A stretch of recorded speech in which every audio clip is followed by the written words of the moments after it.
2023년 10월 29일입니다. 오늘은 열왕기상의 마지막을 가지고 불쌍하고 불행한 아합이라는 제목으로 말씀을 전하겠습니다.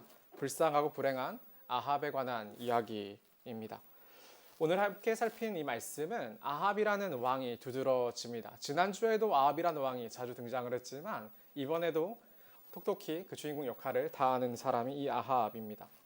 아합하면 유명한 이야기가 두 가지가 있어요. 첫 번째는 갈멜산에서 다퉜던 이야기. 두 번째가 바로 이 나봇의 포도원을 빼앗은 이야기입니다. 우리는 오늘 이 나봇의 포도원을 빼앗은 이야기를 함께 살필 것입니다. 이 이야기를 통해서 아합이 얼마나 못됐는지 악했는지가 아니라 아합이 얼마나 불쌍하고 불행한 인물인지에 대해서 다룰 겁니다. 악하고 너무나 간악해서 그가 이같이 못된 평가를 받는 게 아니라 우리도 다 아합이 될 수 있으니까요. 그렇게 아합이 될 수밖에 없었던, 이와 같은 평가를 받을 수밖에 없었던 불쌍하고 불행한 그의 인생에 관해서 우리가 함께 나눠보려는 것입니다. 말씀 두 부분을 나눠 설교할 거예요. 먼저는 앞부분과 오늘 말씀의 1절부터 4절을 통해서 북이스라엘에게도 하나님께서 은혜를 베푸셨으나 아합이 그것에 관해서 어떻게 잘못된 반응을 보였는지에 관해 살필 것이고, 이어지는 5절부터 마지막 26절을 통해서는 은혜를 받아놓고도 전혀 잘못된 방향으로 흘러가 버리게 되는 그 불쌍하고 불행한 아합의 모습을 살필 겁니다. 은혜를 받았으나 바르게 반응하지 못했고, 은혜를 받았으나 전혀 다른 길로 흘러가 버리고만 그 아합을 오늘 말씀을 통해서 함께 살피겠습니다. 첫 번째 이야기입니다. 은혜를 받았으나 그 은혜에 합당한 반응을 보이지 못한 게 이 아합의 모습입니다. 아합은 유명하다고 했죠. 악한 왕들의 모음집인 사마리아의 왕들 가운데서도 아합은 수위를 다투는 왕입니다. 그만큼 유명하고 악한 왕입니다. 그는 지난 설교에서 이야기했던 것처럼 바알의 신전과 제단을 쌓았고 아세라상을 만들었던 인물입니다. 하나님의 은혜를 부정하는 악한 왕이라는 사실을 우리는 지난번에 여리고성을 쌓았던 베델 사람 히엘을 통해서도 살핀 바 있습니다. 그런데 이렇게 성경을 읽다 보면, 악한 북이스라엘의 이야기를 읽다 보면 조금 헷갈리는 지점들이 있습니다. 여러분도 저처럼 헷갈리는지는 모르겠는데, 제가 가장 헷갈렸던 것은 언제까지 북이스라엘을 하나님의 나라로 취급해야 되느냐 하는 것이었습니다. 어느 정도 적당한 선이 있어서 이 정도까지 했다가 회복되기도 하고 그렇게 왔다 갔다 하는 그 밴딩이 되면은 조금 이해해 볼 법도 한데, 북이스라엘의 경우는 계속해서 악한 왕들이 이어지는 데다가 너무나 이방 민족보다 못한 모습을 보여주는데, 그런데도 하나님의 백성이라고 이야기하는 것이 옳은가라는 제가 의문이 매번 들었습니다. 하나님이 많은 기회를 주셨고 선지자들을 보내셨지만 이를 거저차고 여전히 악한 왕이 일어나서 새로운 왕조를 이루는 북이스라엘을 볼 때면, 그렇게 수많은 왕조를 갈아치웠던 북이스라엘을 볼 때면 사실은 회복할 가망이 없다고 말하는 게 정직하지요. 그렇게 말하는 게 정직하지 않겠습니까? 이런 생각들은 교회나 개인을 향해서도 제가 갖고 있는 생각이기도 합니다. 적당한 몇몇 실수는 이해할 수 있고, 커다란 악을 어쩌다가 버렸다 하더라도 그것이 과거가 되거나 어느 정도 해결된 문제이거나 회개하고 돌이켰다면 이해할 수 있는 범위이지만, 그게 아니라 악을 행하는 것이 현재 진행형이고 더 가중되고 더 심각해진다면 사실 용납할 수 없는 부분이 아니겠습니까? 만약 그런 사람이 제 앞에 있다면 복음을 전할 때 사랑보다는 회개를 강조할 수밖에 없는 것이죠. 제 속에는 그를 향한 불신이 있겠고 그가 돌이킬 거라고 사실상 크게 기대하지 않게 되었을 겁니다. 개인에게뿐만 아니라 교회에게도 마찬가지예요. 교회들 중에 욕을 먹는 교회들이 있지요. 그러면 제가 만약에 예를 들어서 어떠한 교회를 여러분에 추천하거나 제가 가게 될 때에 과거에 문제가 있었던 교회를 향해서, 과거에는 그랬을 수도 있지만 지금은 훨씬 더 하나님의 은혜와 복음 가운데 달라졌을 것이야 라고 말하면서 기대하면서 여러분을 보낼 수 있겠습니까? 그렇지는 않죠. 음식점도 마찬가지잖아요. 한 번 아니면 아닌 거잖아요. 두 번의 기회를 주지 않는 게 우리인 거죠. 치킨을 시켰는데 닭 냄새가 한 번 나면 그 다음부터 잘 시켜주지 않는 게 우리의 모습 아니겠습니까? 제가 성경을 대단히 잘 알지는 못하지만 북이스라엘은 훨씬 더 깝깝한 경우입니다. 주변의 이방 나라들보다 못한 평가도 너무나 많이 받았습니다. 차라리 요나서에 나타난 니느웨라는 도시는 회개하면서 끝나죠. 회개하면서 맞춰요. 요나가 질투할 만큼. 그런데 언제까지 북이스라엘이 하나님의 나라요 백성인가 이렇게 보아야 되는가가 제가 잘 이해되지 않고 헷갈리는 지점입니다. 제 속에는 기준이 있어요. 우리는 많이들 선을 넘지 말아야 한다는 이야기도 하고 어째는 선을 안다라는 이야기도 합니다. 기준에 대한 이야기죠. 아이들 중에는 이 선을 기가 막히게 아는 아이들이 있어서 상대방이 그만큼 민감하게 잘 하지만 또 예민하지 못한 아이들이 주변 사람들의 선을 따라하다가 무례하게 비춰지는 경우도 왕왕 있으니까요. 제게도 기준이 있고 그 기준은 확고한 편입니다. 그런 제게 북이스라엘은 버려져야 할 땅이고 아합은 버려져야 할 왕입니다. 그런데 여러분 이번 주 열심히 말씀 묵상하고 오셨습니까? 그런데 그 북이스라엘 하나님이 은혜를 베푸시죠. 그게 정말 중요한 이야기입니다. 그런데 여전히 하나님은 북이스라엘을 하나님의 나라로 인식하고 계셨고 북이스라엘 악한 왕이었던 아합을 자기의 백성으로 여기고 있다는 그런 이야기입니다. 20장부터 한번 우리가 살펴면서 조금씩 이야기를 나눠보겠습니다. 아람의 베나닷 왕이 군대를 모아서 북이스라엘을 공격했습니다. 앞서 나온 베나닷은 1세고 이 사람은 그의 아들인 베나닷 2세가 되는 겁니다. 모두 왕들이 32명이나 모였다고 했습니다. 아람이란 지역 자체가 도시국가다 보니까 작은 도시들의 왕들이 있었고 그들의 연합체를 이루어서 전쟁을 시작하게 된 겁니다. 이스라엘은 전쟁에서 패배했습니다. 패배하다 못해 그들의 수도가 있었던 사마리아까지 몰리게 되었고 그 사마리아를 아람의 베나닷 군대가 완전히 에워싸고 있는 모양새를 우리가 볼 수가 있었습니다. 함락당하는 것은 시간 문제인 거죠. 베나닷이 사신을 보내서 뭐라고 이야기를 했냐면 내 은금은 내 것이요 네 아내들과 네 자녀들의 아름다운 자도 다 내 것이다 이렇게 이야기했습니다. 그런데 아합이 이것을 부정하지 못했어요. 뭐라 대답했냐면 내 주여 그러하나이다 이렇게 대답했어요. 굴욕적인 이야기죠. 내 주여 그러합니다. 내 은금과 내 아내와 내 자녀의 아름다운 모든 것이 다 당신의 것입니다. 그랬더니 베나닷이 한 번 더 사신을 보내게 되는데 어떻게 했냐면 이제는 내가 너의 나라에 들어가서 네 백성의 모든 것들을 수탈하겠다까지 이야기를 하는 거예요. 그런데 아합이 여기까지는 들어줄 수가 없었던 것이죠. 여기까지 들어줄 수가 없었던 거죠. 그러다 보니까 전쟁을 시작하게 되는데 그때 하나의 선지자가 등장을 합니다. 그게 열왕기상 20장 13절입니다. 한 선지자가 이스라엘 아합 왕에게 나아가서 이르되 여호와의 말씀이 네가 이 큰 무리를 보느냐? 내가 오늘 그들을 내 손에 넘기리니 너는 내가 여호와인 줄을 알리라 하셨나이다. 한 선지자가 등장합니다. 전쟁의 판도가 열세가 갑자기 우세가 되지는 않지요. 수가 갑자기 는 것도 아닙니다. 그런데 여러분이 제가 설명을 다 하지 않겠지만 성경을 읽어보면 굉장히 이상한 정도로 이야기가 흘러가기 시작해요. 전쟁을 하면 이길 수 없는 환경이었고 수적 차이가 있었는데도 불구하고 그들이 전쟁에서 승리하고야 맙니다. 방금 읽었던 말씀 기억나십니까? 방금 하나님이 선지자를 통해서 북이스라엘과 아합을 도우시면서 어떤 이야기를 하셨습니까? 너는 내가 여호와인 줄을 알리라 이렇게 이야기를 하셨죠. 이것을 기억해 두십시오. 이게 중요한 이야기입니다. 아합은 이해할 수 없게 전쟁에 승리합니다. 그리고 자기를 포위하고 있던 그 아람의 베나닷 군대를 모두 다 몰아내게 됩니다. 또다시 방금 경고했던 선지자가 아합에게 등장합니다. 그리고 뭐라 이야기했냐면 해가 바뀌면 다시 아람의 군대가 쳐들어올 것이라는 예언을 하게 되는 거죠. 그러니까 무슨 이야기를 했냐면 대비를 해야 된다. 군사를 모으고 대비를 해서 그들이 쳐들어올 때 방비할 수 있을 만한 군사력과 군사적 시설을 만들어내야 된다. 그 이야기를 했던 겁니다. 아합이 열심히 준비했어요. 해가 바뀌고 실제로 베나닷은 다시 사람들을 모아서 북이스라엘에 쳐들어왔습니다. 그런데 막상 열심히 준비했는데 막상 아람 군대 앞에 서 보니까 어떻게 생각했냐면 자신들은 적은 염소떼와 같다 했고 아람의 군대는 땅에 가득했다 이렇게 했습니다. 자기들은 적은 가축의 무리에 불과했고 저들은 온 땅을 가득 채울 정도로 수적인 차이가 났던 겁니다. 그런데도 이 선지자가 뭐라고 이야기했냐면 하나님께서 그 큰 군대를 다 아합의 손에 넘기실 것이며 그것으로 내가 여호와인 줄을 알게 될 것이다. 이렇게 이야기를 하셨습니다. 그게 20장 28절의 말씀입니다. 그때에 하나님의 사람이 이스라엘 왕에게 나와 말하여 이르되 여호와의 말씀에 아람 사람이 말하기를 여호와는 산의 신이요 골짜기의 신은 아니라 하는도다. 그러므로 내가 이 큰 군대를 다 내 손에 넘기리니 너희는 내가 여호와인 줄을 알리라 하셨나이다 하니라. 북이스라엘은 또다시 대단한 승리를 거두었습니다.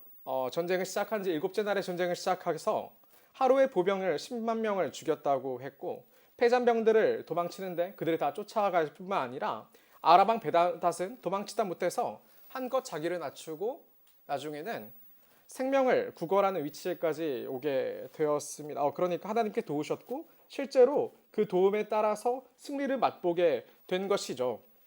이 이야기가 열왕기상 20장에 기록된 것입니다. 그토록 하나님의 사람들을 핍박했던 아합과 북이스라엘인데 그런 일들이 발생하게 된 것이죠. 하나님은 자기 백성들을 잊지 않으셨고 그들의 범죄에도 불구하고 그들에게 은혜를 끼치셨습니다. 그것이 여호와 하나님이십니다. 삶에서 이런 일들이 일어나죠. 실제로 그렇습니다. 우리가 우리의 생각을 가지고 하나님의 뜻이 이러하겠거니 저러하겠거니 이제 많이 재단하긴 하지만 하나님은 우리 편이고 저들의 편은 아니겠거니 하지만 성경에서 뭐라 나왔냐면 하나님은 어떤 분이시냐면 악인에게도 해를 비추어 주시고 악인에게도 비를 내려주시는 분이 여호와 하나님이신 겁니다. 이해할 수 없게도 그런 일들이 발생을 하게 되는 거예요. 우리 주변에도 이런 일들이 벌어집니다. 사실 이 사람은 제대로 된 믿음이 없는 데다가 신앙을 지키기 열심히 없는 데다가 매번 방황하고 매번 잘못된 선택들을 해 나가는데도 그런데 그대의 삶을 보게 되면 하나님께서 그의 삶에 역사하시는 것처럼 느껴질 때가 있는 거죠. 삶이 형통한 일들이 생기게 되는 거예요. 우리도 마찬가지 아닙니까? 우리가 그렇게 뜨겁게 열렬히 신앙하지 않을 때에도 하나님께서 우리 삶에 도움을 주시는 일들이 있는 겁니다. 하나님과 무관하게 생각하고 살아온 삶에 하나님께서 은혜를 베푸시기도 하고 심지어 불신자들의 삶에도 그렇게 하십니다. 하나님이 도우신 것이죠. 하나님은 그와 같이 궁지에 몰린 아합을 도와주셨습니다. 2번이나 도우셨습니다. 그러면서 무엇을 요구하셨냐면 이거 본론이에요. 하나님이 우리 모두의 삶에 개입하세요. 은혜를 베푸세요. 그리고 무엇을 요구하셨냐면 이게 정말 중요한데 너희는 내가 여호와인 줄을 알리라. 이것이 하나님의 요구였습니다. 하나님이 여러분의 삶에 개입하세요. 여러분 지금은 하나님과 관계가 멀고 그러다 할지라도 삶에 정말 어려움이 발생하잖아요. 기도하지 않는 자가 어디 있어요? 매달리지 않는 자가 어디 있어요?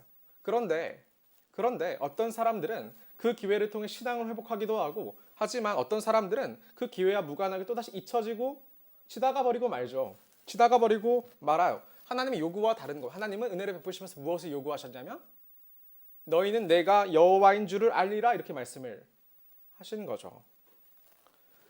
도우시는 분이 여호와 하나님이실 알라는 겁니다. 아람과의 2번의 전쟁에서 아람은 여호와 하나님을 뭐라고 생각했냐면 여호와 하나님은 산의 신이다 이렇게 이야기를 했어요.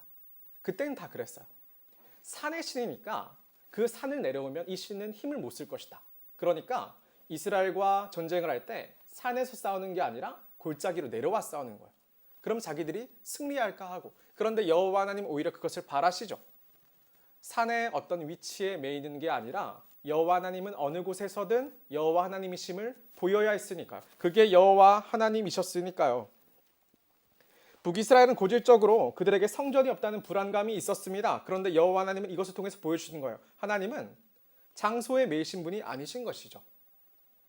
산에서뿐만 아니라 골짜기에서도 여호와는 하나님이셨고 여호와께서는 북이스라엘이 그토록 범죄하는 순간에서도 그들의 도움이시고 그들의 구원이셨고 하나님은 아람이란 그 강대한 군대가 쳐들어올 때에도 아람은 하나님이 아니었지만 여호와만은 그 전쟁 가운데 하나님이셨습니다. 그것을 보이신 분이 여호와 하나님이셨던 겁니다.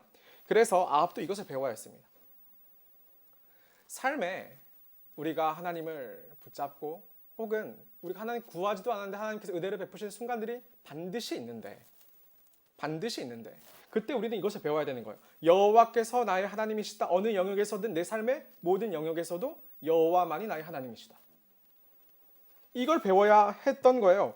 아무리 많이 범죄했고 아무리 어긋났고 그럼에도 하나님이 은혜를 베푸시는 까닭은 그냥 하나님이 제가 하는 것처럼 장난치는 것처럼 지나가다가 툭 한번 치고 도움 주고 괜찮냐고 묻고 그런 게 아니에요. 여호와만이 하나님이시라고 그것을 가르치시기 위해 여러분의 인생에 개입하시는 거예요. 우연히 없으신 그 하나님께서. 그런데 아합이 이토록 놀라운 구원을 경험했고 은혜를 체험했는데 어떻게 반응했냐면 하나님의 선지자를 죽이려 했던 그 아합이 엣바알의 딸인 이세벨과 결혼하는 그 아합이 그런데 하나님께서 그의 삶에 개입해 주셨는데 그가 어떻게 반응했냐면 20장의 마지막에 베나다시 자기를 잔뜩 낮추고 항복을 했단 말이에요. 자기의 그 목숨을 이제 아합에게 달려있다고 생각하게 된 것이죠. 그런데 아합은 베나다시 빼앗은 모든 성읍을 돌려준다는 것을 받아들이고 또한 아람과 약조를 이루어내고 베나닷을 풀어주게 돼요. 풀어줘요. 그의 생각에 그게 더 나은 정치적 판단이었겠죠. 그런데 그때 하나님의 선지자가 등장해서 그것을 질책해요. 그러니까 아합의 태도가 어땠냐면 그게 43절입니다. 이스라엘 왕이 근심하고 답답하여 그의 왕궁으로 돌아가려고 사마리아에 이르니라. 이 번역은 적절한 번역이 아니에요. 이 번역은 조금 문제가 있는 번역이에요. 근심하고 답답하다는 표현은 저런 표현이 아니에요. 이 표현의 원래 의미는 매우 화가 나고 언짢다는 표현이에요. 내가 왕인데 내가 힘들게 전쟁하여 적의 왕을 사로잡았고 그와 대단한 조약을 이루어냈는데 그런데 그 베나닷을 내 멋대로 차려가지고 하나님이 개입하셔서 질책하시는 것이 내 마음이 언짢고 화가 났다는 것을 표현했던 거예요. 아합은 왜 화를 내고 있습니까? 다르게 이야기해봐야죠. 청년 여러분, 여러분은 왜 여전히 하나님이 여러분에게 은혜를 베푸시는 선하신 분이라고 믿지 않습니까? 왜냐하면 우리가 죄를 짓는 장소에서도 여전히 하나님은 자기가 여호와 하나님이시고자 했기 때문이에요. 여러분이 하나님을 떠난 선택들을 했을 때는 하나님 차라리 침묵하시면 좋았으련만. 그런데 그곳에서도 여호와 하나님께서는 그 모든 죄를 짓는 순간에서도 여호와 하나님이라고 그렇게 자기를 주장하셨기 때문에 아합의 선택을 막으셨기 때문에 틀렸다고 말씀하셨기 때문에 이 사람들은 은혜를 잊어요. 자기의 은혜가 베풀어지지도 까먹어요. 하나님의 도움이 우리 삶에 꼭 필요하고 적절한 때에 도우시는 하나님의 개입을 우리는 다 기도합니다. 그런데 하나님 개입하실 때 하나님은 무엇을 요구하시자면 너희는 내가 여호와인 줄을 알리라. 다른 어떤 신도 신이 아니고 다른 어떤 하나님도 하나님이 아니고 오직 여호와만이 하나님이시라고 그것을 고백하게 하셨던 겁니다. 어떤 때는 여호와를 섬기고 다른 때는 다른 신을 섬겨요. 많은 사람들이 그래. 여러분도 마찬가지일 수가 있는 거예요. 교회에 와서 하나님을 찾고 교회를 떠나서 돈과 쾌락을 찾을 수도 있는 것이죠. 다른 무엇이 여러분 책임진다고 생각했을 수도 있는 겁니다. 그런데 전쟁을 통해서 보였던 하나님은 산의 신이 아닌 거예요. 자기를 알리시기를 원했던 그 하나님은 산의 신도 아니고 골짜기의 신도 아니고 하나님은 북이스라엘에 계셨고 하나님 아람과의 전쟁 가운데서도 오직 유일한 여호와 하나님이심을 나타내기를 원하셨던 분이시죠. 그럼 여러분은 그것을 배웠습니까?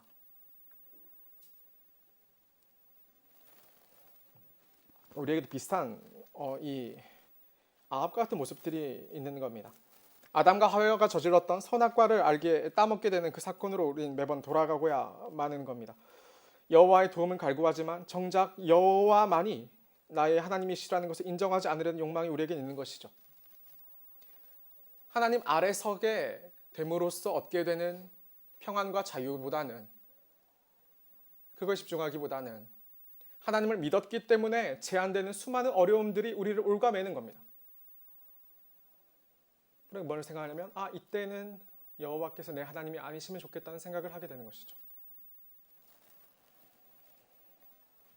아합은 더 그랬을 거예요. 자기가 왕이었으니까요. 하나님의 은혜가 아니면 이미 아람에 초토화되고 멸망했을 북이스라엘이지만 아합이었지만 이미 문제는 지나갔고 아합은 베나닷을 마음대로 풀어준 일로 책망하시는 하나님께 마음이 상했고 매우 언짢아합니다. 그러니까 청년 여러분, 우리가 신앙생활을 오래 했는데 하나님이 얼마나 많은 순간 우리 삶에 개입하셨을 것이고 얼마나 많은 은혜를 베푸셨겠지만 여전히 하나님이 여러분과 가깝지 않으십니까? 그럴 수 있는 거예요. 왜냐하면 아직 못 배웠으니까. 하나님을 믿는다는 것은 우리의 모든 삶의 영역에서 오직 여호와만이 하나님이시라는 것을 배워야 하는 그 배움을 거절했으니까 불편해지는 거야. 불편해지는 겁니다. 그리고 오늘 말씀입니다. 이 일들이 있은 후에 라면서 21장에 그 앞에 이야기를 가져온단 말이에요. 그러면서 아합의 왕국에서 가까운 나봇의 포도원을 아합이 보게 되었습니다. 이 포도원이 얼마나 탐이 났는지는 모르겠지만 이 아합은 채소밭을 가꾸고 싶어 했대요. 근데 조금 더 나은 번역은 아마 자기의 정원을 꾸리고 싶었던 것 같습니다. 전쟁에 승리했으니까요. 여유가 있었겠죠. 그는 충분히 누릴 만한 그런 위치의 왕이었다고 생각을 했겠죠. 그런데 문제가 있는 거예요. 이스라엘에게서 땅이라는 것은 거래의 대상이 아니죠. 하나님의 언약을 담고 있잖아요. 하나님께서 각 지파에게 땅을 주시고 그리고 그 지파는 각 가문별로 땅을 분배하면서 어떻게 했냐면 결코 빼앗기지 않을 안식을 약속해 주시는 것이 그 땅에 나타나는 거예요. 그런데 어떻게 이 땅을 팔아요? 이 땅은 영원한 것인데, 영원한 약속을 담고 있는데 그럴 수가 없는 거예요. 그런데 이 아합이 나봇의 포도원을 원했단 말이에요. 근데 원래대로라면 북이스라엘 상황 매번 이야기하죠. 망가진 북이스라엘, 하나님을 경외하지 않는 북이스라엘, 율법이라고는 어느 에도 없는 북이스라엘. 그러면 아합이 제대로 된 거래를 제시했어요. 이 포도원보다 더 좋은 것을 내가 너에게 주거나 그것이 아니면 내가 값을 치르겠다 이야기했어요. 그러면 그렇다 대답을 해야죠. 그런데 앞에 갈멜사의 사건도 있었고 오직 여호와께서 하나님이시라면 알게 되는 그 두 번의 아람과의 전쟁도 있었더니 그래서 그 영향인지 모르겠지만 이 나봇이라는 사람이 왕의 말을 거절하고 여호와 하나님 율법을 들어서 그 포도원을 팔지 않죠.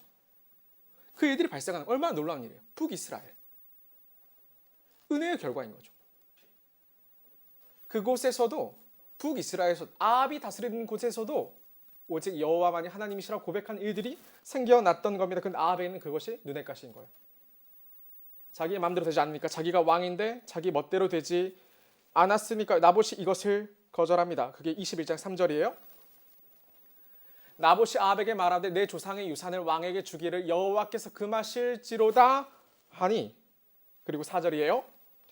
이스라엘 사람 나봇이 아합에게 대답하여 이르되 내 조상의 유산을 왕께 줄 수 없다 하므로 아합이 또 어떻게 말해요? 근심하고 답답하여 왕궁으로 돌아와 침상에 누워 얼굴을 돌리고 식사를 아니하니 같은 결과에 이르러 그가 하나님의 은혜를 베푸셨기 때문에 전쟁에 이겼어요. 그러니까 그가 정원을 세울 만한 생각도 그 여유도 품게 된 것이죠.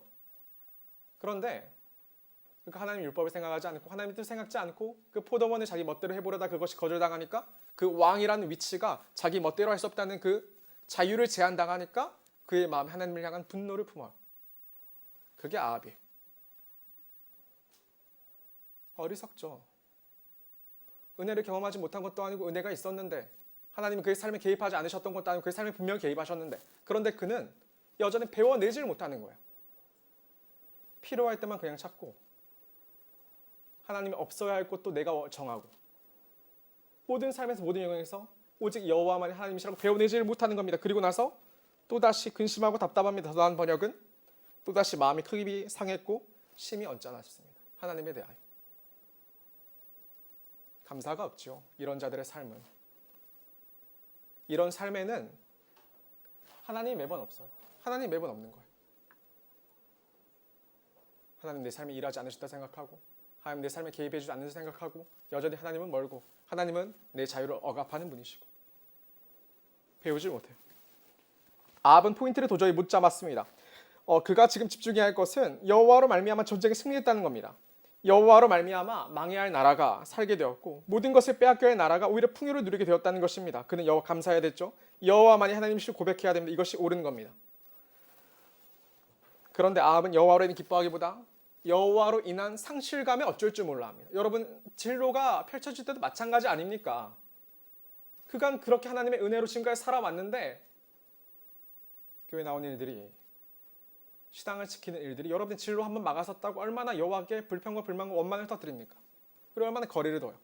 그게 인생입니까? 어리석은 아합은 배나다나 자기 멋대로 처리하지 못하게 하신 하나님, 포도나나 자기 멋대로 처리하지 못하시는 그 하나님으로 말미암아서 마음이 심히 상했고 언짢아합니다. 그는 많이 토라졌는데 침대에 누워서 밥을 거절하기까지 그렇게 상심을 했습니다. 이 첫 번째 이야기를 통해 여러분이 얻어야 될 교훈은 무엇입니까? 이 말씀을 묵상하면서 여러분 어떤 생각들을 했습니까? 여호와 하나님은 우리 삶에 개입하세요. 어떻게 개입하시냐면 쑥 들어오세요. 쑥 들어오세요. 그냥 우리가 힘들 때 우리 삶에 전혀 관심 없으시다가 우리가 너무나 간절하게 기도하니까 한번 툭 치고 도움 한번 푹 치고 그렇게 떠나시는 분이 아니시죠. 여호와는 어떻게 들어오시냐면 쑥 들어오시죠. 우리 가장 깊숙한 곳에. 그리고 여러분의 삶의 모든 곳에서도 여러분의 입으로 여러분의 삶으로 여러분의 선택으로 오직 여호와만이 하나님이시다라고 고백하시기를 원하시죠. 그분이 제가 섬기고 여러분이 섬기는 하나님이신 겁니다. 그분을 배우면 되는 겁니다. 아합은 그렇지 않았습니다. 돈만 바라고 하나님이 사라져 주시기를 원합니다. 아합은 하나님 없이 자기 멋대로 사는 즐거움을 바랍니다. 그는 함부로 기업의 땅을 매매하면 안 된다는 율법을 넘어 자기 멋대로 하고자 합니다. 그럴 때는 여호와가 하나님이 아니라 자기가 하나님이 되고 싶어 합니다. 그러니까 그 아합은 하나님을 불편해합니다. 하나님 앞에 마음을 상해합니다. 언짢아 합니다. 은혜를 베푸셨지만 그 은혜가 은혜되지 않는 반응이 이 아합에게 나타납니다. 그러니까 이 반응이 여러분에게 있지 않기를 주의하십시오. 주의하십시오. 여러분 삶에 정말 하나님이 개입하지 않으셨습니까? 제가 본 것만 여러분이 감사헌금 봉투를 낸 것이 얼마나 맞습니까? 그럼 지금 무엇을 배웠습니까? 선택은 어떻게 달라졌고 하나님에 대한 인식은 어떻게 달라졌습니까? 생각하십시오. 반드시 생각하십시오. 이 첫 번째 이야기입니다. 하나님은 여러분을 제한하신 분이 아니라 그토록 망가지고 범죄한 북이스라엘도 자기 나라라 말씀하시고 그토록 악했던 아합에게도 자기 백성이라 말씀하시며 그에게 은혜를 베푸시며 그의 하나님이 되시려고 찾아와 주신 분이십니다. 그 하나님을 배우십시오. 그 첫 번째 이야기입니다. 두 번째 이야기 한번 해볼까요? 두 번째 이야기는 비교적 짧은데 5절부터 마지막 26절까지입니다. 아합은 왜 이렇게 끝까지 잘못된 방향으로 흘러가 버렸는가에 관해서 이야기를 할 겁니다. 두 번째 이야기에서 이 어리석은 아합이 더욱더 잘못된 방향으로 계속 흘러가고야 맙니다. 하나님께서 이 정도 사인을 주셨으면 멈출 법도 한데요. 저는 오늘 계속해서 아합을 악하기보다는 불쌍한 인물로 그릴 겁니다. 불쌍해요. 너무나 불쌍해요. 그는 어리석고 불쌍합니다. 그는 어떻게 이렇게까지 흘러가 버리고 만 겁니까?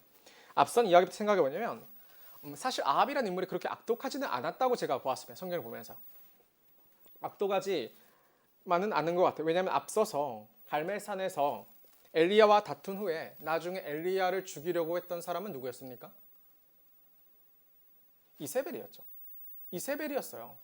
아합은 어쩔 줄 몰라 했을 뿐이에요. 그리고 이세벨에게 일렀을 뿐이잖아요. 그렇지 않습니까? 이번에도 마찬가지였습니다. 나봇의 포도원을 차지하지 못하니까 이 사람의 마음이 토라졌잖아요. 그리고 나서 식사를 안 하고 있으니까 이 이세벨은 왕비가 오지요. 그리고 물어봐요. 왜 식사를 아니하시나이까? 그러니까 아합이 이때다 싶어서 자기 모든 전말을 이야기하죠. 그리고 나서 나봇의 포도원을 빼앗아 준 인물은 또 누구입니까? 이세벨이에요. 특별하잖아요. 특별해요. 원래 이 아합이라는 인물이 정말 악독하고 나쁜 사람이었으면 율법이 뭐가 없죠. 찾아가서 나봇을 죽이고 빼앗으면 될 일 아닙니까? 그런데 그렇지 않더란 말이에요. 21장 7절 한번 같이 보겠습니다. 제가 한번 읽어보겠습니다. 그의 아내 이세벨이 그에게 이르되 왕이 지금 이스라엘 나라를 다스리시나이까 일어나 식사를 하시고 마음을 즐겁게 하소서 내가 이스라엘 사람 나봇의 포도원을 왕께 드리리다 하고 지금 이세벨은 왕이 맞습니까? 라고 물어보는 거예요. 너무나 중요한 질문 아닙니까? 왜 인생의 주권을, 왜 인생의 주도권을 갖지 못하냐고, 왜 교회에 매여 사냐고, 왜 말씀에 매여 사냐고 많은 것이죠. 왕한테. 왕인데 왜 왕의 멋대로 못하느냐고요. 이세벨은 아합이 왕이라는 사실을 강조하는데 왕 아니십니까? 왕이니 왕의 뜻대로 되어야죠. 그러니까 마음 풀고 식사를 하세요. 제가 당신의 모든 문제를 해결해 드리겠습니다. 이세벨은 입안에 혀처럼 굴죠. 그녀는 아합의 속을 들여다보는 듯합니다. 그녀라면 아합의 욕망을 이루어줄 수 있을 것 같은 겁니다. 악한 이세벨은 나봇의 포도원을 뺏기 위해 율법을 또다시 이용합니다. 모함을 씌워요. 금식을 선포하거든요. 금식을 선포하는 것은 그 지역에 문제가 발생했다는 것을 공적으로 알리는 행위인 거예요. 금식을 선포하고 나봇을 높은 자리로 올려 세워요. 재판하는 위치로 올린 다음에 그 다음에 원래 두 사람 이상의 증인이 있어야만 심판을 할 수 있는데 그 불량자들의 증인을 내세우는 거죠. 그가 하나님과 왕을 비방했다. 그 이야기를 해요. 그러니까 이 이세벨이라는 인물은 알 수 없게도 율법에 정통한 사람인 거예요. 율법에 그렇게 나와 있거든요. 그러니 그 율법에 따라서 돌에 맞아 죽지요. 이 나봇이라는 사람이. 이제 이세벨은 이야기를 하는 거예요. 나봇이 죽었으므로 나봇의 포도원을 차지할 수 있다고 아합에게 이야기를 했습니다. 아합은 이 소식을 듣고 나봇의 포도원을 차지하려고 내려갑니다. 그러니까 자기 손을 더럽히지도 않았지만 결국 이세벨을 부탁하는 거죠. 부탁하는 거예요. 그리고 그런 그의 앞에 다시 엘리야가 나타납니다. 아합에게 있어서 엘리야는 대적자의 원수라고 번역되는 것이 옳습니다. 엘리야는 아합 앞에 등장해서 이렇게 말합니다. 21장 20절이에요.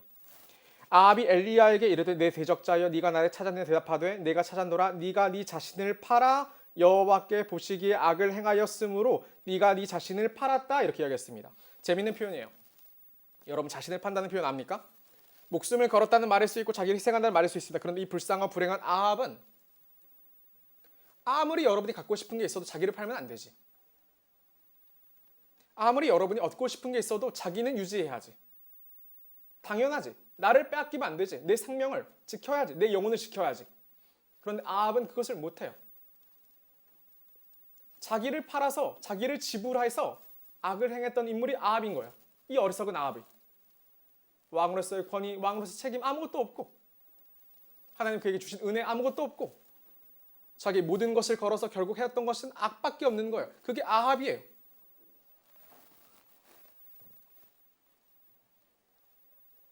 그런데 이 선택을 누가 도와주냐면 이세벨이 도와준다고요. 25절입니다. 예로부터 아합과 같이 그 자신을 팔아 똑같은 표현이죠. 여호와 앞에서 악을 행한 자가 없음은 그를 그의 아내 이세벨이 충동하였음이라. 이세벨 때문인 거죠. 아합은 그리 용기 있는 자가 아닌 것 같아요. 하나님의 말씀을 거절했던 인물이지만 그가 주도적으로 하나님의 사람을 죽이지도 못했던 인물이었고 폭력으로 나봇의 포도원을 빼앗지도 못했던 인물입니다. 그러니까 제 생각에 다윗이 햇사람 우리아를 죽인 일이 더 악하다고 저는 생각이 되는 거죠. 더 심성이 악독하다고 생각을 해보는 거예요. 다윗은 그렇게까지 결단을 했으니까요. 근데 아합은 그렇게까지 보이지 않았어요. 물론 악들이 있었지만 근데 하필이면 아합은 이세벨과 결혼했고 하나님을 경외하지 않았던 바알을 섬기는 제사장의 딸과 결혼한 거죠. 그러니까 멍청한 아합은 그런 이세벨이 아합의 인장을 통해 악을 행하도록 방치합니다. 이세벨이 해결해 주겠거냐고 내심 기대했겠습니다. 제가 성경을 읽으면서 아합에 대한 평가를 수정했습니다. 아합은 악한이 아니라 불쌍하고 불행한 인물에 더 가깝다고 생각을 했기 때문입니다. 하나님의 은혜가 베풀어졌는데 하나님은 그토록 많은 선지자들을 그의 앞에 보내셨는데 그러면 언제든지 멈출 수 있을 것만 같지 않습니까? 그렇잖아요. 우리 삶에도 그 정도 선지자가 나타나서 우리의 미래를 예언해 주었더라면 멈출 법 하잖아요. 하나님은 인정할 법 하잖아요. 그런데 아합은 그게 안 됐어요. 왜냐하면 뭐 때문에? 이세벨 때문에. 우리는 다시 아합의 처음을 상기해 봅니다. 아합을 악하다고 평가하면서 열왕기의 기자는 16장에서 아합을 모든 이전의 사람들보다 여호와 보시기에 악을 행했다고 이야기하면서 이세벨과의 결혼을 언급합니다. 청년 여러분, 좋은 공동체를 이루고 좋은 가정을 이루십시오. 어떤 이들은 여러분 곁에 쓴소리합니다. 쓴소리는 여러분 듣기 불편해요. 어느 정도 위치에 올랐고 어른이 된 여러분은 어느새 듣지 않지요. 듣지 않아요. 피할 수 있다고 생각해요. 그러니까 듣지 않고 나오지 않고 귀를 막고 외면하죠. 그래 된다고 생각해요. 선지자들의 소리가 그래요. 엘리야의 소리가 그래요. 그런데 만약 아합이 이것을 듣고 멈췄더라면 아합조차도 하나님의 은혜를 입었을 겁니다. 그랬을 거예요. 근데 아합은 하나님의 선지자를 멀리하죠. 아합은 엘리야를 죽이는데 방관해요. 또 아합은 자기 욕망을 지워내고 지지해줄 여인을 자기 아내로 삼습니다. 그녀가 바로 이세벨입니다. 가장 가까이 두어서 그의 욕망을 지지하고 지원했던 악한 여인이죠. 그냥 말로만 응원한 게 아니라 앞서 나가죠. 율법을 두려워하던 아합이 아니라 오히려 율법을 뭉개주는 역할을 했던 것이 이세벨이에요. 여러분 주변에 혹시 그런 사람들이 있습니까? 우리가 정말로 이 전쟁의 시대를 살아가는 것도 아니고 평화의 때를 살아가고 나름대로 풍족하고 나름대로 여유도 있는데 그런데 그러한 좋은 때를 살아가면서도 여전히 우리는 어쩌면 하나님의 율법을 두려워하지 않는 자들과 너무 가까이 있는 것 아닙니까? 아니면 여러분이 혹시 그런 사람은 아닙니까?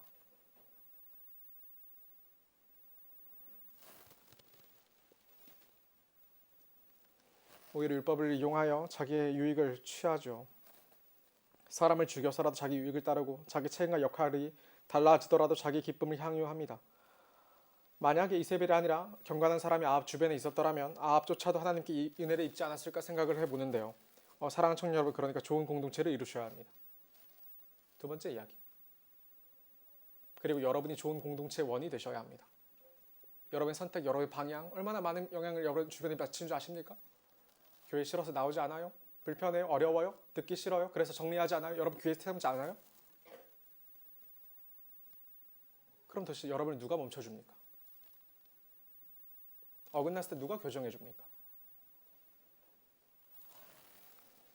쉽고 편하고 마음이 잘 맞는 이들이 많은 청년부 공동체여도 좋겠지만, 그러나 더 좋은 공동체는 해야 할 말을 서로 해주는 공동체입니다. 나를 돼지라고 여기지 않고 나에게 언제나 진주를 아끼지 않고 던져주는 공동체여야 되는 겁니다. 우리 청년부 공동체가 서로에게 이세벨이 아니라 서로에게 하나님의 사자가 되어주는 공동체가 되기를 주님의 이름으로 축복합니다. 그래서 여러분의 인생이 달랐으면 좋겠어요. 어느 순간 떠밀려 버려서 불쌍하고 불행한 삶을 살아버리고 마는 그 아합이 되지 않기를 바라는 것이죠. 말씀 정리해 보겠습니다. 이제 열왕기상을 거의 다 살폈습니다. 22장까지니까요. 여러분이 11월까지 묵상을 하면 다 끝이 나겠죠. 그리고 나서 열왕기 하러 넘어가나요? 다른 책 갔다 오나요? 잘 모르겠는데, 이 아합에 대한 이야기가 이 대미를 장식하게 됩니다. 열왕기상의 마지막을 장식하게 돼요. 굉장히 흥미로운 인물입니다. 악하다고 유명한 인물이었으니까 원래 알면서도 또다시 이제 드라마를 기대하는 것처럼 가장 악한 왕은 얼마나 악할까를 보면서 다시 보았는데, 그냥 악하다는 선입견만 가지고 보았던 인물이었는데 그가 다르게 보였습니다. 저는 그가 불쌍하고 불행해 보였습니다. 왜냐하면 떠밀렸으니까. 두 가지 이야기했어요. 첫 번째는 은혜를 은혜로 받지 못하는 아합의 모습을 보았습니다. 하나님이 그에게 손을 뻗지 않으신 게 아니었습니다. 많이 엇나갔지만 여전히 하나님 보시기에 부귀실한 하나님의 나라였고, 제 기준에 이해할 수 없었지만 여전히 아합은 하나님의 백성이었습니다. 그래서 이제 하나님은 그들에게도 하나님의 사자들을 보내셨고 그들을 지켜주셨습니다. 그런데 하나님이 그냥 툭 치고 지나가지 않으시죠. 그냥 툭 개입하시고 내가 너의 도움을 줬어라고 생색내는 분이 아니시죠. 어떻게 오세요? 여러분의 하나님이 되시려고 오십니다. 그게 하나님이세요. 그냥 여러분과 전혀 상관없다가 여러분 어려울 때 한번 툭 도와주는 그런 분이 아니라, 하나님 어떻게 여러분의 삶에 개입하시냐면 여러분의 유일한 여호와 하나님, 여러분의 모든 영역과 삶에서의 하나님이 되시려고 여러분에게 접촉하신 겁니다. 오늘 여러분 부르신 것처럼. 하나님은 뿅 하고 등장해서 그냥 도움을 주고 떠나시는 분이 아닌 겁니다. 하나님은 아예 짐을 싸들고 오셔서 우리 속에 뿌리를 내리고 우리 속에 완전히 거하시겠다고 오시는 분이 그런 하나님이십니다. 그런데 그런 하나님을 언제나 모시고 해야 되지만 아합은 그럴 수가 없었습니다. 죄된 선택을 할 때 하나님이 방해하는 것만 같았습니다. 베나스 살려줄 때 그랬고, 나봇의 포도원을 구매하려다 거절당했을 때 그랬습니다. 여러분도 혹시 그러지는 않는지 생각해 보십시오. 꼭 끝까지 열왕기상을 묵상하십시오. 그리고 할 수 있다면 열왕기 하도 보십시오. 22장에서 어떤 결론을 맺냐면 아합은 자기가 살려준 베나다 때문에 베나다스로 인하여 말미암아 죽습니다. 그게 아합의 마지막이에요. 아합은 오므리 왕조의 두 번째 왕이거든요. 그런데 오므리가 있고 아합이 있고 아합의 아들인 여호와스와 여호람이 있는데 그 네 명의 왕들이 오므리 왕조의 왕들이란 말이에요. 그런데 그 마지막 왕이 예후에 의해서 죽임을 당하게 되거든요. 그런데 마지막 여호람이 죽게 되었을 때 열왕기가 어떤 이야기가 펼쳐지냐면 이 예후가 그 시체를 나봇의 포도원에 던집니다. 그 원수를 갚는 거죠. 그가 생각했던 좋은 선택들은 아무런 좋은 것들이 아니었습니다, 여러분. 그는 멀리 못 봐요. 아무것도 몰라요. 무엇이 옳은지 무엇이 선인지 몰라요. 그게 인생이고 사람이에요, 여러분. 지금의 여러분의 선택이 더 하나님의 말씀보다 더 옳을 것 같습니까? 그렇지 않더란 말이에요. 그게 아니에요. 하나님이 여러분에게 개입하시죠. 하나님이 여러분의 삶에 들어가시죠. 뭐라 말씀하시자면 하나님 여러분이 구원을 주시는 하나님이십니다. 여러분 온 삶을 지탱하시고 이끄시며 인도하시는 여러분의 하나님이 되시려고 여러분의 오늘도 찾아오신 겁니다. 그런 하나님을 붙잡으십시오. 하나님과 불편해진다? 그러면 잘못된 거예요. 그게 아닌 거예요. 바르게 붙잡으십시오. 첫 번째 이야기였죠. 두 번째 무슨 이야기했습니까? 좋은 공동체 이루려고 했습니다. 아합은 떠밀렸습니다. 아합 주변에 좋은 사람들 아합이 이미 다 죽였어요. 없었어요. 그런데 그의 악행을 지지하고 이끌어준 이세벨 때문에 더하게 되었습니다. 그녀는 율법을 이용해서라도 자기 욕망을 이루는데 거리낌이 없었던 인물입니다. 하나님을 두려워하지 않는 악한 여자입니다. 그런데 그런 이세벨을 아내로 택한 것이 아합입니다. 그래서 이렇게 말하긴 싫지만 믿음이 없어도 공동체에 붙여 있으십시오. 신앙이 없어도 여러분 주일 꼬박꼬박 챙기십시오. 졸리고 힘들어도 어떻게든 말씀 드리려고 애쓰십시오. 그게 정말 중요합니다. 정말로 중요해요. 여러분 마음이 어떻든 상태가 어떤 상황이 어떻든 저에게는 크게 그게 중요한 게 아니에요. 할 수 있는 최선은 뭐냐면 어떻게든 우리가 바른 공동체 가운데 붙어 있는 거예요. 그러셔야 합니다. 바르고 신실한 말을 할 수 있는 공동체를 바라십시오. 그리고 여러분이 그런 공동체의 구성원이 되십시오. 적당히 착한 척하는 공동체가 아니라 시당의 공동체를 이루십시오. 서로의 입안에 혀처럼 굴어서 괜찮고 재미있는 공동체만이 되는 것이 아니라 이세벨이 되지 말고 서로에게 엘리야가 되십시오. 아시겠죠? 그런 공동체가 되십시오. 그리고 그런 엘리야를 여러분 거절하지 마십시오. 여러분의 삶에 하나님의 은혜를 베푸십니다. 잊지 말고 잊어버리지 말고 저와 여러분 모두가 하나님 품 안에 꼭 붙어 있을 수 있기를 축복합니다.